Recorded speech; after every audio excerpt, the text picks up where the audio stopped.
बिस्मिल्लाहिर्रहमानिर्रहीम। अस्सलामु अलैकुम। मैं हूं असद और आप देख रहे हैं असद इलेक्ट्रिकल। इससे पहले कि हम मज़ीद आगे बढ़ें, एक चीज़ क्लियर करना ज़रूरी है। जैसा कि हमने वोल्टेज और करंट की डेफिनेशन में वोल्टेज के डिफरेंट नेम्स बताए थे, तो आज की वीडियो में हम ये क्लियर करना चाहते हैं कि वोल्टेज के जो इतने सारे नाम हैं, ये जो आपको नज़र आ रहे हैं, टेंशन, प्रेशर, पोटेंशियल डिफरेंस और इलेक्ट्रोमोटिव फोर्स, इनमें फ़र्क क्या है और ये किस वजह से ये नाम रखे गए। सबसे पहले ये चीज़ ध्यान में रख लें कि टेंशन और प्रेशर ये वोल्टेज के दो पुराने नाम हैं जो कि शुरू में एज्यूम किए गए थे। जिस तरह हमने बताया था कि वोल्टेज को एक प्रेशर के तौर पे एज्यूम किया गया था कि जिसकी वजह से इलेक्ट्रॉन फ्लो होते हैं किसी भी कंडक्टर में। वक्त के साथ फिर ये नाम ख़त्म हो गया प्रैक्टिकली, लेकिन जब भी हम थ्योरी समझाने की बात करते हैं तो प्रेशर का वर्ड यूज़ करते हैं ताकि बात समझ में आए। टेंशन का वर्ड भी इसी तरह है। टेंशन का वर्ड भी पहले यूज़ किया जाता था, उसके बाद फिर ये HT LT आज तक ये यूज़ हो रहा है, लेकिन अब टेंशन वोल्टेज को कोई भी नहीं कहता है।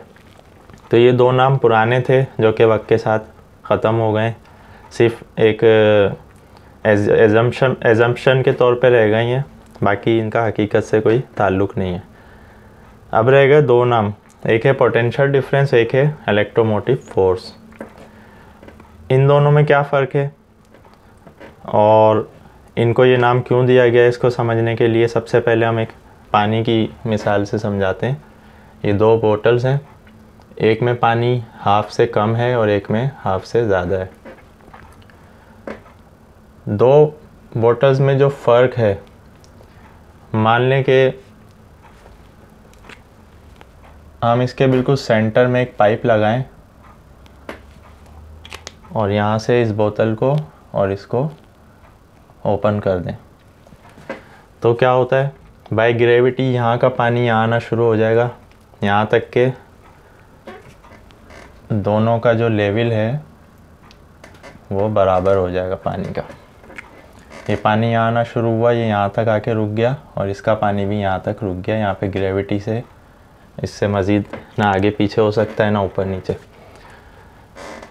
तो पहले जो डिफरेंस था और ये डिफरेंस अब ख़त्म हो गया है। अब हम इस बोतल को यहाँ से लीक कर देते हैं, तो क्या होगा, पानी यहाँ से बाहर बहना शुरू हो जाएगा। उसकी वजह से इसका लेवल डाउन होगा और फिर मज़ीद इसमें कोई पानी नहीं आ सकेगा, क्योंकि ये ऑलरेडी पाइप तक मौजूद था। तो जितना इसमें पानी होगा वो ख़त्म हो जाएगा और ये थोड़ा सा नीचे होकर यहाँ रुक जाएगा।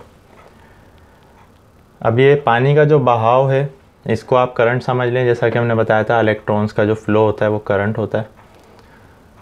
और ये जो डिफरेंस था, ये डिफरेंस इसीलिए ज़रूरी है कि पानी जो है मुसलसल बहता रहे। तो इलेक्ट्रिसिटी में करंट मुसलसल बहता रहे, उसके लिए ज़रूरी है कि हमारे दो टर्मिनल्स पर डिफरेंस होना चाहिए। अब मान लें कि हमने यहाँ से पानी डालना शुरू किया इस बोतल में। अब यहाँ से मुसलसल पानी हम इसमें भर रहे हैं, तो पानी यहाँ भरता रहेगा और इसके ज़रिए से यहाँ आता रहेगा, यहाँ से बाहर बहता रहेगा। तो ये डिफरेंस जो है वो मेंटेन रहेगा। इसमें पानी ज़्यादा होगा, इसमें कम होगा, ऊपर नहीं जाएगा क्योंकि ऑलरेडी नीचे से खुली हुई है बोतल। ये समझ में आ गई बात। इससे वोल्टेज और करंट का क्या ताल्लुक़ है, पानी का जो बहाव है वो करंट है, ये जो डिफरेंस है इसको हम कहते हैं पोटेंशियल डिफरेंस, जो कि किसी भी सोर्स के अंदर, यहाँ हमने सिर्फ एग्जांपल के तौर पे बैटरी दिखाई है। EMF को पोटेंशियल डिफरेंस को प्रोड्यूस करने वाली बहुत सारी सोर्सेज होती हैं, जनरेटर, बैटरी, इसकी जो है वो बहुत अच्छी मिसाल है प्रैक्टिकली जो हम यूज़ कर रहे हैं। इसके अलावा विंड टर्बाइन, कोई सी भी टर्बाइंस के ज़रिए, सोलर सिस्टम के ज़रिए जिन जिन तरीक़ों से बिजली पैदा हो रही है वो हम जनरेशन में पढ़ेंगे। तो ये सारी जो सोर्स होती हैं बेसिकली पोटेंशियल डिफरेंस को प्रोड्यूस करती हैं ताकि इलेक्ट्रॉन का फ़्लो मुमकिन हो। तो पोटेंशियल डिफरेंस दो टर्मिनल्स के दरमियान कब होता है, जैसा कि आपको याद होगा कि हमने पढ़ा था कि एटम में इलेक्ट्रॉन और प्रोटॉन की तादाद हमेशा बराबर होती है। तो मान लें कि एक एटम है, इसमें 10 इलेक्ट्रॉन है, 10 ही प्रोटॉन है। तो जब दोनों बराबर होंगे तो ओवरऑल जो हमारा एटम होगा वो न्यूट्रल होगा, उस पर कोई चार्ज नहीं होगा। मान लें कि इस एटम में से हमने 5 इलेक्ट्रॉन निकाल लिए, तो इसमें पीछे 10 प्रोटॉन रह जाएंगे, क्योंकि हम प्रोटॉन को मूव नहीं करवा सकते। तो 5 इलेक्ट्रॉन निकलने के बाद इसमें ज़्यादती हो जाएगी प्रोटॉन की, और वो इलेक्ट्रॉन चले जाएंगे दूसरे एटम में, तो वहाँ पर ज़्यादती हो जाएगी। मान लें ये दूसरा एटम था, इसके साथ ही इसके 5 एटम निकल के इधर आ गए, जो कि इधर ऑलरेडी 10 थे पहले से। तो यहाँ पर टोटल हो जाएंगे 15 इलेक्ट्रॉन, और प्रोटॉन यहाँ पर 10 ही होंगे। तो यहाँ पर प्रोटॉन 10 ही होंगे, जबकि 10 में से 5 इलेक्ट्रॉन निकल गए, तो 5 इलेक्ट्रॉन पीछे बच गए। तो ये जो इलेक्ट्रॉन की कमी हो जाना और इलेक्ट्रॉन की ज़्यादती हो जाना, जहाँ पर भी इलेक्ट्रॉन कम होंगे, जैसा कि हमने पढ़ा था कि इलेक्ट्रॉन पे नेगेटिव चार्ज होता है और प्रोटॉन पर पॉजिटिव चार्ज होता है। मान लें कि यहाँ के 10 इलेक्ट्रॉन में से 5 जो है मूव होकर दूसरे एटम में आ गए, तो यहाँ पे ऑलरेडी 10 पहले से मौजूद थे, तो यहाँ टोटल हो गए 15 इलेक्ट्रॉन। तो इस एटम में कितने बचे पीछे? 5 इलेक्ट्रॉन। तो अब हो क्या रहा है, मूव तो इलेक्ट्रॉन हो रहे हैं, मगर प्रोटॉन की तादाद खुद बढ़ रही है। जब यहाँ से इलेक्ट्रॉन मूव हो जाएंगे तो प्रोटॉन की तादाद इससे ज़्यादा हो गई, 10 हो गई। यहाँ पर प्रोटॉन 10 थे, तो यहाँ 15 इलेक्ट्रॉन हो गए। तो जहाँ पर भी इलेक्ट्रॉन की ज़्यादती हो जाएगी उसको हम कहेंगे ये नेगेटिव चार्ज हो गया ये हिस्सा। जहाँ पर भी प्रोटॉन ज़्यादा हो जाएंगे इलेक्ट्रॉन से, उसको हम कहते हैं ये पॉजिटिव चार्ज हो गया। ये बात क्लियर हो गई कि इलेक्ट्रॉन की कमी और ज़्यादती से नेगेटिव और पॉजिटिव वजूद में आते हैं। अब हम आते हैं अपने टॉपिक की तरफ। ये एक बैटरी है, इसने ऑलरेडी पोटेंशियल डिफरेंस को यहाँ पर मेंटेन किया हुआ है। ये पोटेंशियल डिफरेंस मेंटेन्ड है। अब हम एक 2 तारों के ज़रिए, ये रेड और ब्लैक हम इसलिए दिखा रहे हैं क्योंकि रेड जो है पॉजिटिव को शो करता है और ब्लैक नेगेटिव को, तो ये एक सिंबल के तौर पर यूज़ किया जाता है। इससे कोई फ़र्क नहीं पड़ता, अगर आप रेड को नेगेटिव पे लगा देंगे तब भी करंट फ्लो होना है, लेकिन ये एक निशानी के तौर पर इसकी अलामत है। अब आपने एक रेजिस्टेंस के साथ एक बैटरी को जोड़ दिया। चूँकि यहाँ पर पोटेंशियल डिफरेंस मौजूद था, जैसा कि बोतल में हमने पहले दिखाया था, जब तक इसमें होल नहीं था, तो अब करंट फ्लो होना शुरू होगा। जैसा कि ज़्यादा पानी वाली बोतल से कम पानी की तरफ आया था, इसी तरह करंट जो है वो हायर पोटेंशियल से लोअर पोटेंशियल की तरफ जाता है। कन्वेंशनली हम कहते हैं कि करंट जो है वो पॉजिटिव से नेगेटिव की तरफ ट्रैवल करता है। तो अब करंट ऐसे चला, बल्ब को रोशन किया इसने, नेगेटिव से वापस आ गया, तो इसको हम कहते हैं कन्वेंशनल करंट। जैसा कि प्रैक्टिकली हम पॉजिटिव से नेगेटिव ही एज्यूम करते हैं करंट की डायरेक्शन। तो ये बात क्लियर हो गई कि पोटेंशियल डिफरेंस की वजह से करंट फ्लो हुआ था। अब मान लें कि ये जो डिफरेंस था, जब ये हम यहाँ से पानी इसमें भरना बंद कर देते हैं, क्या होगा, ज़्यादा पानी इधर आएगा, यहाँ से बह जाएगा, उसके बाद यहाँ आके पानी रुक जाएगा, तो डिफरेंस ख़त्म हो जाएगा। तो अगर ये डिफरेंस ख़त्म हो जाए, पोटेंशियल डिफरेंस बैटरी में से ख़त्म हो जाए, तो हमारा करंट का फ़्लो रुक जाएगा। तो करंट का फ़्लो रुक जाएगा तो हमारी जो रेजिस्टेंस है या जो भी लोड हमने लगाया हुआ था वो काम करना छोड़ देगा। तो पोटेंशियल डिफरेंस को मेंटेन रखने के लिए जो हमें क़ुव्वत चाहिए होती है उसको हम कहते हैं इलेक्ट्रोमोटिव फोर्स। यहाँ पर जो बात याद रखने की है वो ये है कि ये इसका नाम इलेक्ट्रोमोटिव फोर्स तो पड़ा है, लेकिन ये एक्चुअली फोर्स नहीं है, ये एक एनर्जी है। फोर्स इसका नाम एज्यूम किया गया था कि ऐसी फोर्स जो इलेक्ट्रॉन को धक्का दे रही है, लेकिन बेसिकली ये एनर्जी है। तो एनर्जी की डेफिनेशन आपको पता है, एनर्जी कहते हैं किसी भी काम को करने की सलाहियत, यानी एबिलिटी टू डू वर्क। तो ये जो हम पानी डाल रहे थे पीछे से, इसको आप समझ लें कि ये ईएमएफ है।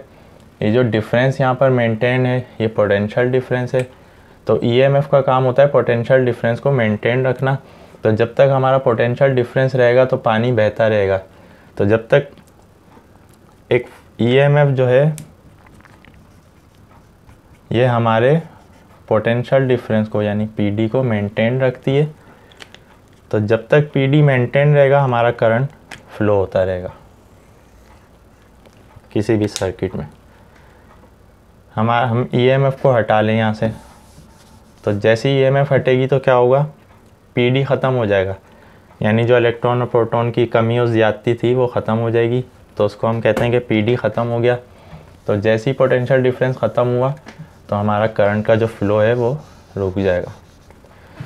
तो उम्मीद है आपको ये चीज़ क्लियर हो रही होगी कि पोटेंशियल डिफरेंस ज़रूरी है करंट के फ़्लो के लिए और EMF ज़रूरी है पोटेंशियल डिफरेंस को मेंटेन रखने के लिए। जैसा कि हमने पानी से समझाया कि यहाँ पर EMF है, ये दोनों बोटल्स में पोटेंशियल डिफरेंस है यानी पॉजिटिव नेगेटिव टर्मिनल्स पर, और करंट का पानी का जो फ़्लो है वो चूँकि मुसलसल हो रहा है तो हमें पीछे से पानी चाहिए ही चाहिए। अगर हम पानी भरना इसमें बंद कर देंगे तो एक ना एक टाइम पे आके ये भी रुक जाएगा। EMF हमारे पोटेंशियल डिफरेंस को मेंटेन रखता है, पोटेंशियल डिफरेंस की वजह से हमारा करंट कंटिन्यू फ्लो होता है। तो ये चीज़ क्लियर है।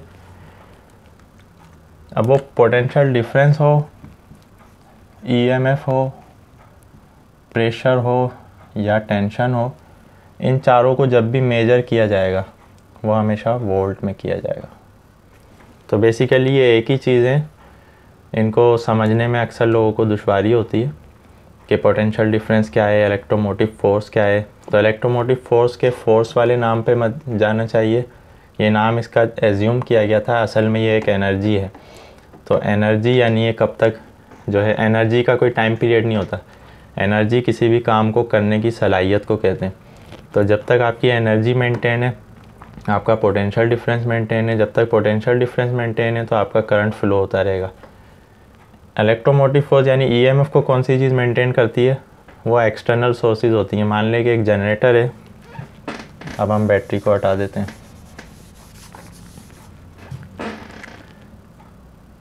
एक जनरेटर है,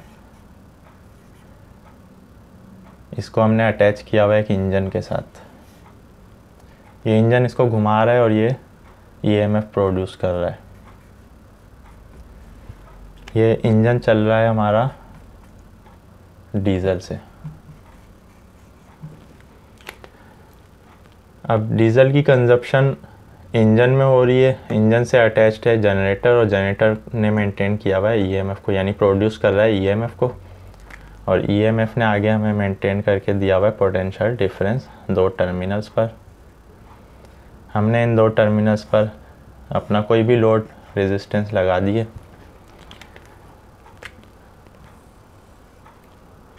अब पोटेंशियल डिफरेंस को मेंटेन रखने के लिए EMF का होना ज़रूरी है। EMF को मेंटेन रखने के लिए कोई ऐसी सोर्स होनी चाहिए जो मुसलसल EMF को मेंटेन रखे।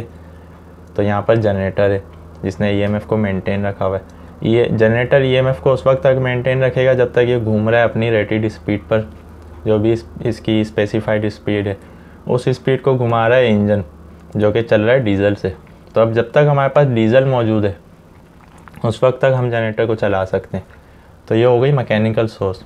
तो किसी भी मैकेनिकल सोर्स से हम जो है जनरेटर को चलाते हैं, वो हम जनरेटर की डिटेल में पढ़ेंगे, अभी सिर्फ EMF और पोटेंशियल डिफरेंस की बात हो रही है। तो एक्सटर्नल सोर्स से हमारा जनरेटर चल रहा है जिसने मेंटेन रखा हुआ है हमारे EMF को, EMF ने मेंटेन रखा हुआ है PD यानी पोटेंशियल डिफरेंस को।